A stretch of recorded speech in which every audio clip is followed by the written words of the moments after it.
Hi guys, Norm with you again, and today we're taking a look at widebanding this BF-T1.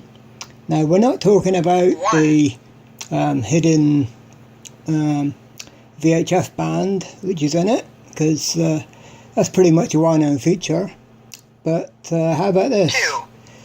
It'll go from 378,500 up to 519.995. And just check that, 519.995 and 378.499. So that is the radio widebanded. So let's switch over to the computer now, and I'll show you how that was done. So what we're going to do here now on the computer is we bring up the 9100 programming software and plug in the radio, of course, and then we bring up the programming software, and you would originally read data from interphone. Okay, so that's what you want to do, read that.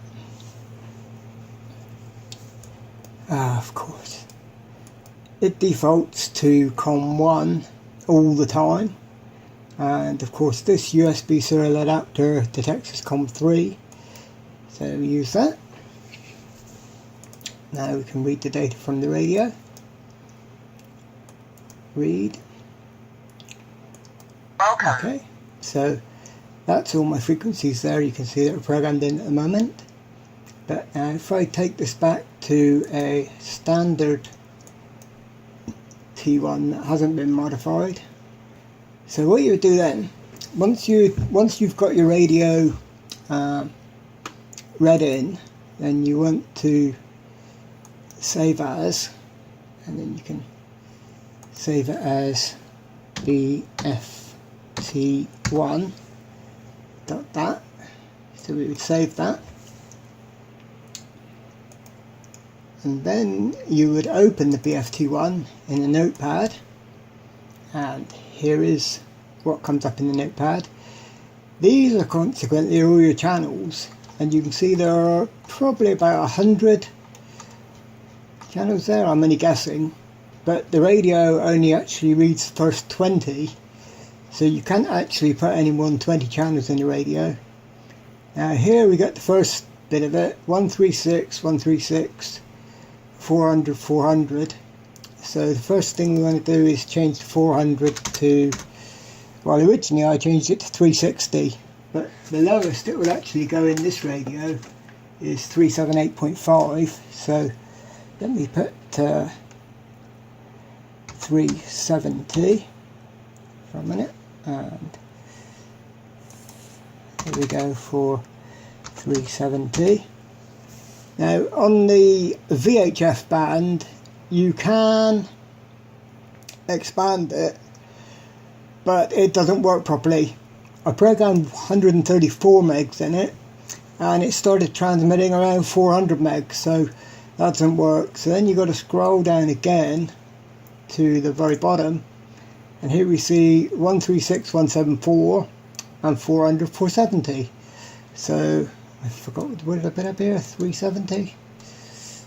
Oops. Yep, 370. So I can now put in here 370, and what was it? It was 519.995. So 520 as the top frequency.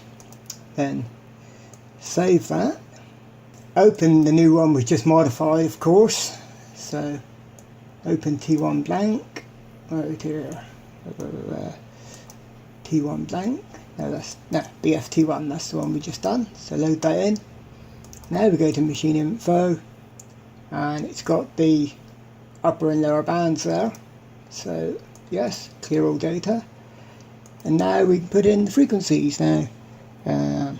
So 378.5, but what you can do, if it may be that your radio will go lower than 378.5.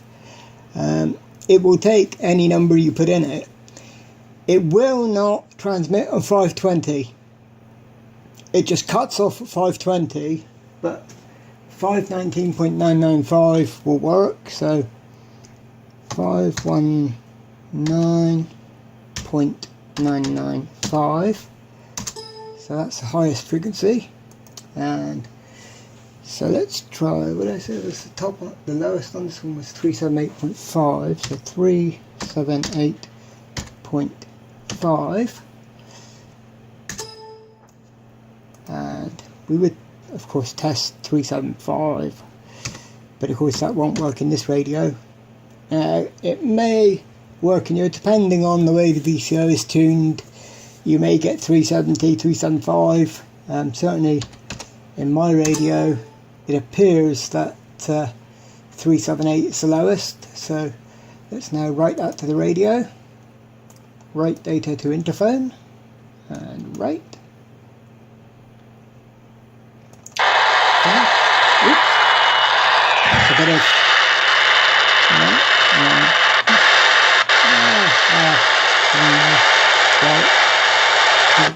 right, yeah.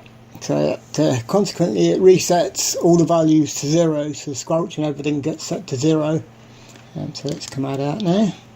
There we are, 519.992, and 375 I don't think is going to work.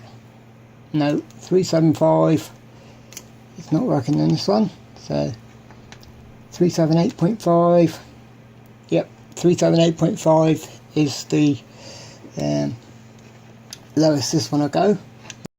Okay guys, so that's how to wideband your barephone BF-T1. Thank you very much for watching. Cheers for now.